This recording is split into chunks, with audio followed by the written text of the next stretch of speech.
पुढची बातमी धाराशिवमधनं आहे। स्थानिक स्वराज्य संस्थांच्या निवडणुकांच्या पार्श्वभूमीवर धाराशिवमध्ये भाजपत एक पक्षप्रवेश झाला आणि या पक्षप्रवेशावरनं भाजप कमालीचा टीकेचा धनी बनतोय। हा पक्षप्रवेश नेमका कुणाचा होता तर तुळजापूरमधल्या ड्रग्ज प्रकरणात जामिनावरती असलेला आरोपी आणि माजी नगराध्यक्ष संतोष परमेश्वरांचा। ऐन निवडणुकीच्या तोंडावर राष्ट्रवादीमधनं संतोष परमेश्वर यांना आरोप असताना सुद्धा भाजपनं प्रवेश का दिला असा सवाल उपस्थित होतोय आणि या पक्षप्रवेशावरती विरोधकांनी जोरदार आक्षेप घेतलाय।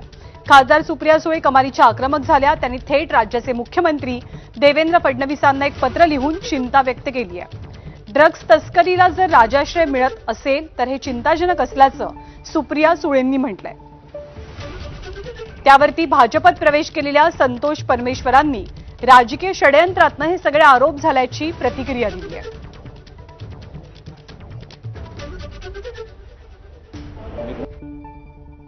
मी सुप्रियाताईंना सांगू इच्छितो की मी पहिल्यांदा शरद पवार गटाचा 3 टर्म झाला नगरसेवक आहे। गट आता पडले पण मी 3 टर्म नगरसेवक हे पद नगरांचे पद हे राष्ट्रवादीतनं बसवलेलं आहे। आरोपी हे कोर्ट ठरवत असतात। माझ्यावर झालेले आरोप हे राजकीय षडबुद्धीचा एक भाग आहे आणि ती कोर्ट जो न्याय देईल मला तो त्या टायमाला मान्य राहील।